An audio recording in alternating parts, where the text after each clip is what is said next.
మీ ఓడి పరిగెత్తలేదే. మీ ఓడి ఎంతసేపు కమిషన్లు, రాత్రి ప్రతిరోజు లెక్క చూసుకోవడం, ప్రతిరోజు ఎంత వచ్చిందని లెక్క చూసుకోవడం తప్ప ప్రజలకి మనం ఏం చేస్తాం అనేది ఎప్పుడైనా అన్నాడా జగన్మోహన్ రెడ్డి? పులివెందుల ఎమ్మెల్యే జగన్మోహన్ రెడ్డి లాంటి వ్యక్తుల్ని మాజీ ముఖ్యమంత్రి అని చెప్పడం కూడా ఈ రాష్ట్రానికి పెట్టుబడిదారులు రాదు. అతను పులివెందుల ఎమ్మెల్యే. ఈ పులివెందుల ఎమ్మెల్యే ఎప్పుడైనా ప్రజల్లోకి వచ్చాడా చెప్పండి? ఇవాళ సోషల్ మీడియాని పెంచుకొని అతను అవినీతి చేసిన డబ్బుతో ఇక్కడ ఒకటి, హైదరాబాద్లో ఒకటి, బెంగళూరులో ఒకటి, 3 చోట్ల పెద్ద పెద్ద క్యాంపులు పెట్టి పొద్దున్న నుంచి రాత్రి వరకు కూడా ఈ కూటమి ప్రభుత్వం మీద విష ప్రచారం చేయడం తప్ప జగన్మోహన్ రెడ్డి నువ్వు చేసేది ఏదైనా ఉందా? బయట పోయి మాట్లాడడం తప్ప మీ పార్టీలో ఉన్నటువంటి వ్యక్తులు ఏమన్నా చేస్తున్నారా? ఇప్పుడు కన్నా పిచ్చి పిచ్చి ప్రారంభంలో ఆపండి. లాస్ట్ అండ్ ఫైనల్ చెప్తున్న పేరు నేను, చంద్రబాబు నాయుడు గారంటే నిజాయితీకి 6 అడుగుల నిలువుటద్దాం, జగన్మోహన్ రెడ్డి అంటే 5 అడుగుల త్రాచుపాము. అది చెప్పు, జనాలు ఇచ్చేస్తారు. అంతేగాని చంద్రబాబు గారు అబద్ధాలు అంటాయంటే, చంద్రబాబు గారు అబద్ధాలు అయితే 4 సార్లు ముఖ్యమంత్రి అవుతాడు ఈ రాష్ట్రానికి. ఏ రాష్ట్రంలో ఉన్నా, ఎక్కడైనా భారతదేశంలో ఓడిపోయి గెలిచి ఓడిపోయి అంటే మళ్ళీ ఎవరైతే ఎప్పుడైతే చంద్రబాబు గారు ఓడిపోయారో మళ్ళీ ఆ ప్రజలే చంద్రబాబు నాయుడు గారు కావాలి. చంద్రబాబు నాయుడు మార్పు కోసం చంద్రబాబు గారిని మారిస్తే వీళ్ళు మమ్మల్ని నరకయాత్ర పెడుతున్నారని మళ్ళీ చంద్రబాబు గారిని కోరుకున్నటువంటి ప్రజలు ఈ రాష్ట్ర ప్రజలు. ఇవాళ రాష్ట్రంలో చంద్రబాబు నాయుడు గారి ఇమేజ్ రోజు రోజుకి పెరుగుతుంది. దాన్ని సోషల్ మీడియా ద్వారా తగ్గిద్దామని చూస్తే మాత్రం ఊరుకునే ప్రసక్తే లేదని తెలియజేస్తాం. గుడివాడ అమర్నాథ్ అంటాడన్నా బీపీసీఎల్ 60,000 కోట్లు ఇక్కడ తెస్తారని అంటే ఇంక మార్చిలోనే తెలిసిందంట. మార్చిలోనే జగన్మోహన్ రెడ్డితో మాట్లాడారంట. నేను చెప్తున్నాడు వీళ్ళకి మతిపోయింది. వీళ్ళకి పదవులు లేకపోయేసరికి వీళ్ళు ఏంటంటే పదవి కాంక్షల దగ్గర పదవి కాంక్ష తప్ప వేరేదే లేదు. వీళ్ళకి ప్రజల గురించి పట్టించుకోవడం కానీ ప్రజా సేవ చేయడం కానీ జగన్మోహన్ రెడ్డి దగ్గర నుంచి కింద స్థాయి వరకు పదవి కాంక్ష తప్ప వేరే ఆలోచనే లేదు. మరి ఈయనకి ఏమైనా కళ్ళకు వచ్చి చెప్పాడేంటి బీపీసీఎల్ రాష్ట్రానికి 60,000 కోట్లు తీసుకొస్తారని? మరి జగన్మోహన్ రెడ్డి ఎందుకు చెప్పలేదు ఆ రోజు ప్రజలకి? చంద్రబాబు నాయుడు గారి మీద నమ్మకంతో ఇవాళ బీపీసీఎల్ వాళ్ళు 60,000 కోట్లు ఇక్కడ పెట్టుబడి పెట్టడానికి వస్తున్నారు. అంతేగాని జగన్మోహన్ రెడ్డి ముఖ్యమంత్రిగా ఉంటే 60,000 కోట్లు ఇక్కడ పెట్టుబడి పెడితే అందులో మొత్తం 30,000 కోట్లు జగన్మోహన్ రెడ్డి కొట్టేస్తాడని తెలిసి ఏ కంపెనీలు కూడా ఇక్కడ పెట్టుబడులు పెట్టడానికి రాలేదు. చంద్రబాబు నాయుడు గారి మీద నమ్మకంతో ఆ రోజు కియా కంపెనీ ఇక్కడ పెడితే మీ పార్లమెంట్ సభ్యుడు ఏం చేశాడో ప్రజలందరికీ తెలుసు కదా. అందులో వాటా అడిగాడు. అక్కడ ఉన్నటువంటి పార్లమెంట్ సభ్యుడు అందులో వాటా అడిగాడు. కియా కంపెనీలో వాటా ఇస్తారు ఎవడన్నా? అమర్ రాజా ఫ్యాక్టరీలోని వాళ్ళని ఇబ్బంది పెడుతున్నా కదా, ఇక్కడి నుంచి వాళ్ళు తెలంగాణకు షిఫ్ట్ అయింది. అసలు మీరు మధ్య ఉండి మాట్లాడుతున్నారా, మధ్య లేకుండా మాట్లాడుతున్నారా? వీళ్ళు ఎప్పుడైతే పేరు నాని వాళ్ళ కొడుకు ఓడిపోయాడో, ఎప్పుడైతే ఈ అమర్నాథ్ రెడ్డి హైయెస్ట్ మెజార్టీ, సిగ్గు కూడా లేదు, సిగ్గు ఉన్నారు మాట్లాడడానికి. హైయెస్ట్ మెజార్టీ, రాష్ట్రంలో హైయెస్ట్ మెజార్టీతో ఓడిపోయిన అమర్నాథ్ రెడ్డి గుడివాడ అమర్నాథ్ నీతులు చెప్తున్నాడయ్యా. నీతులు మాట్లాడడానికి, నీతులు చెప్పడానికి కూడా ఒక అర్హత ఉండాలి కదా నీకు. ఎక్కడ నీకు అర్హత? హైయెస్ట్ మెజార్టీతో ఓడిపోయి మళ్ళీ తొగనమ్మ అని బైకుల ముందుకు వచ్చి అబద్ధాలు ఆడుతున్నాం. భోగాపురం ఎయిర్పోర్టు జగన్మోహన్ రెడ్డి గారి హయాంలో చేశారంట. అది చంద్రబాబు నాయుడు గారు భోగాపురం ఎయిర్పోర్టు తీసుకొచ్చారు. తర్వాత మీరు దాన్ని నాశనం చేశారు. మళ్ళీ నిన్న కేంద్ర మంత్రి రామ్మోహన్ నాయుడు గారితో మళ్ళీ భోగాపురం ఎయిర్పోర్టు 16 రోజుకల్లా అయిపోవాలంటే అప్పుడు అధికారులు అడిగితే 30 డిసెంబర్ 2026 అంటే అంతకంటే ముందు జూన్ 30 పూర్తి చేయమన్నారు చంద్రబాబు గారు.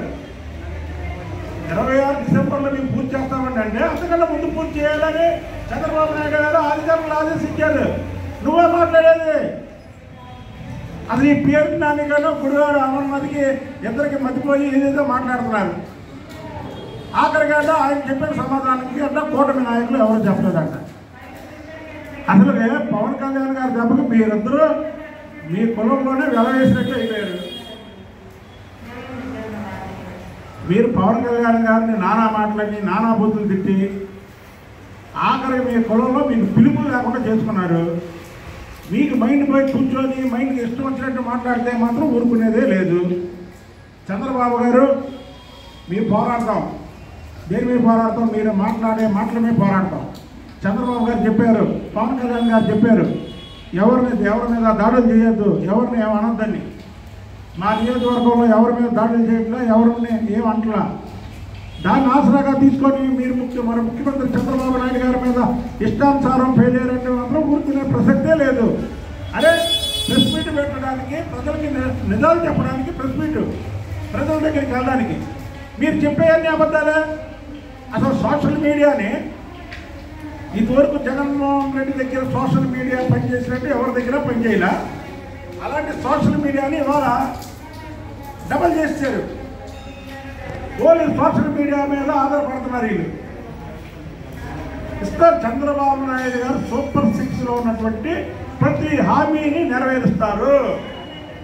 ప్రజలు నెరవేరుస్తారని తెలిసే చంద్రబాబు గారి మీద నమ్మకంతో ఓటేశారు. వాళ్ళ కోసం చంద్రబాబు నాయుడు గారు అహర్నిశలో కష్టపడతారు. దాంట్లో రెండో పాయింటే లేదు. మీరు నెల రోజుల్లోనే చేయమంటే ఏంటి? జగన్మోహన్ రెడ్డి ఏం చేశాడు? నెల రోజుల్లో 100 మందికి పదవులు వేసుకున్నాడు. జగన్మోహన్ రెడ్డి నెల రోజుల్లో అధికారం వచ్చిన నెల రోజుల్లో చూసుకోండి. ఒక్కసారి పాత పేపర్లు, పాత మీడియాలో ఒక్కసారి వెనక్కి తిరగండి. జగన్మోహన్ రెడ్డి నెల రోజుల్లో 100 మందికి పదవులు వేసుకున్నాడు.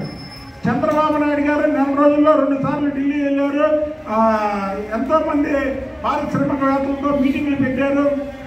2 సార్లు పోలవరం వెళ్ళారు. అదేంటంటే చంద్రబాబు నాయుడు గారు తిరుగుతున్నాడంట. చంద్రబాబు నాయుడు గారు ముఖ్యమంత్రిగా ఉండి ప్రజల మధ్య తిరిగి ప్రజల కోసం ఏం కావాలో వాటి గురించి తిరగకుండా మీ జగన్మోహన్ రెడ్డి లాగా తాడేపల్లి ప్యాలెస్లో ఆడుకోమంటారా? లేక ప్రజల దగ్గరికి వెళ్తే పరదాలు కట్టుకొని వెళ్ళమంటారా? మీరు పిచ్చోలా మంచోలా? మీరు పిచ్చోలే, మీకు మతిపోయింది మీకు. అంటే మీ జగన్మోహన్ రెడ్డి చేసిన పిచ్చి టెస్టులు చంద్రబాబు గారిని చేయమంటారా? సూపర్ 6లో ఉన్న అన్ని పథకాలు కూడా చంద్రబాబు గారు అమలు చేస్తారు. దీన్ని సోషల్ మీడియాలో వచ్చే ఏ మాటలు కూడా ప్రజలు నమ్మవద్దు. ఈ రాష్ట్రం అప్పుల భూమిలో ఉంది.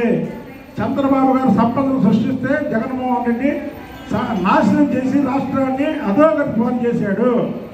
కాబట్టి చంద్రబాబు గారు సంపద సృష్టిస్తాడు. ఆ సంపదని పేద ప్రజలకు పంచుతారు. దాంట్లో రెండో క్వశ్చనే లేదు. మొన్నటి వరకు వయసు వయసు వయసు వయసు అన్నారు కదా చంద్రబాబు గారు. నిజంగానే ఆయనకి 74 ఏళ్ళ వయసు. 74 ఏళ్ళ వయసులో 26 ఏళ్ళ కరోనా పరిగెడుతున్నాడే. అందరికీ నమస్కారం. నిన్న మాజీ మంత్రులు పేరు నాని, గుడివాడ అమర్నాథ్, ఒక ఆయనేమో కోడిగుడ్లకి ఏకలు పెట్టాడు, ఇంకొక ఆయనేమో బందర్లో అభివృద్ధి చేసిన పాపానికే పోలేదు. ఎందుకంటే బందర్లో అత్యధిక మెజార్టీతో ఓడిపోయిన ఏకైక వ్యక్తి పేర్ని నాని కొడుకు. అంటే పేర్ని నానికి బందర్లో అంత మంచి పేరు ఉంది. వీళ్ళిద్దరూ చంద్రబాబు గారి గురించి విమర్శిస్తూ జగన్మోహన్ రెడ్డి గురించి పొగుడుతున్నారు. ఓకే, ఇప్పుడు ఆంధ్రప్రదేశ్ అంటే అన్నపూర్ణ. చంద్రబాబు నాయుడు గారు ముఖ్యమంత్రి అయిన తర్వాత ఆంధ్రప్రదేశ్ అంటే స్వర్ణాంధ్రప్రదేశ్గా మార్చాడు. అదే జగన్మోహన్ రెడ్డి ముఖ్యమంత్రి అయిన తర్వాత అప్పుల ఆంధ్రప్రదేశ్గా మార్చి ఇవాళ ఈ రాష్ట్రంలో అప్పులు తప్ప ఏమీ లేవు జనాలకి. దాన్ని ముఖ్యమంత్రిగా ఇవాళ చంద్రబాబు నాయుడు గారు వచ్చి ఈ రాష్ట్రానికి సంపద సృష్టించడానికి వచ్చిన కాంచి 2 సార్లు ఢిల్లీ వెళ్ళి ఢిల్లీలో ఉన్నటువంటి మంత్రులందరినీ కలిసి ఈ రాష్ట్రానికి కావలసినటువంటి నిధులు చేపట్టడానికి ఆయన ప్రయత్నాలు చేస్తున్నారు. జగన్మోహన్ రెడ్డి ఏనాడైనా ప్రయత్నం చేశాడా? అక్కడికి వెళ్ళి ప్రధానమంత్రి గారిని కలిసి కాలు పట్టుకొని బాబు నా కేసులు తీసేయండి, నా కేసులు ఆపండి అని చెప్పడం తప్ప ఏ రోజైనా మంత్రులు కలిశాడా? మంత్రుల దగ్గర నుంచి కావలసినటువంటి నిధుల గురించి ఎప్పుడైనా అడిగాడా? జగన్మోహన్ రెడ్డి గురించి మీరా మాట్లాడేది? పేరున్నాని నువ్వేమంటావు? చంద్రబాబు గారిని 6 అడుగులు అబద్ధం అంటావా? 6 అడుగుల నిజాయితీ గల నిలువుటతో చంద్రబాబు నాయుడు, 5 అడుగుల తాసుబాబు జగన్మోహన్ రెడ్డి. కాబట్టి ప్రజలు 151 సీట్లలో ఉన్నటువంటి మీరు మధ్యలో 5 తీసి 11 ఇచ్చారు. ఈ తాసుబాబు పవర్లో ఉండడానికి వీలు లేదు. ఈ తాసుబాబుకి తన మన భేదం లేదు. ఎవరిని పడితే వాళ్ళు కాటేస్తుందని తాసుబాబుని రాజకీయాల్లోంచి తరిమి కొట్టడానికి మీకు ఆ నెంబర్ ఇచ్చారు.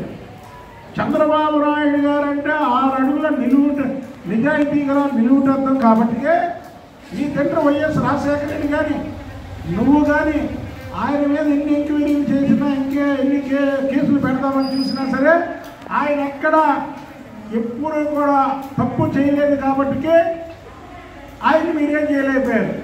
పెట్టావు జైల్లో. ఎందుకు పెట్టావు? ఆయన మీద ఎలాంటి ఆధారాలు లేకుండా నీ పవర్ను ఉపయోగించి లోపల పెట్టావు. ఆ లోపల పెట్టేందుకే కదా 99 దేశాలలో ఆయనకి నేరాచనం పలికారు. నువ్వు చేసిన పిచ్చి పనికి ప్రజలు ఏకపక్షంగా చంద్రబాబు నాయుడు గారు పక్కన వచ్చారు.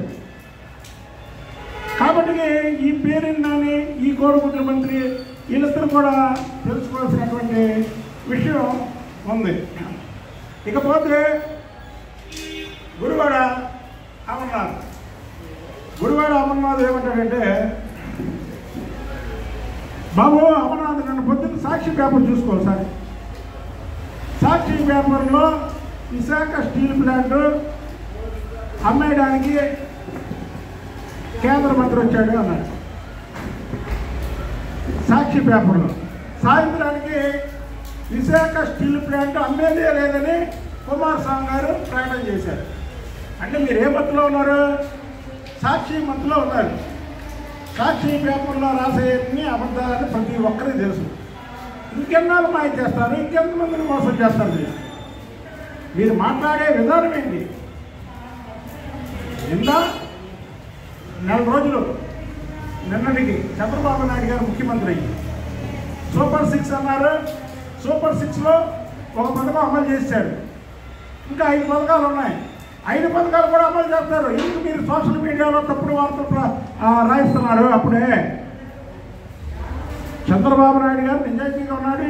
ఈ సూపర్ 6 పథకాలని ఇక్కడ అమలు చేయాలనే తపంతోనే కేంద్రానికి వెళ్ళి గడప ఎక్కి కేంద్ర మంత్రుల్ని ఈ రాష్ట్రానికి ఏం కావాలో ప్రధానమంత్రితో సహా అందరినీ అభ్యర్థించి వచ్చి మీడియా సమావేశాలు పెట్టి శ్వేతపత్రాలు రిలీజ్ చేస్తుంటే శ్వేతపత్రాల మీద కూడా మీరు మాట్లాడతారా?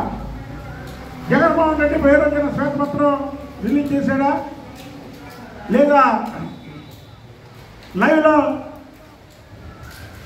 అధికారులతో మాట్లాడుతున్నట్టు ఎప్పుడైనా మాట్లాడాడా?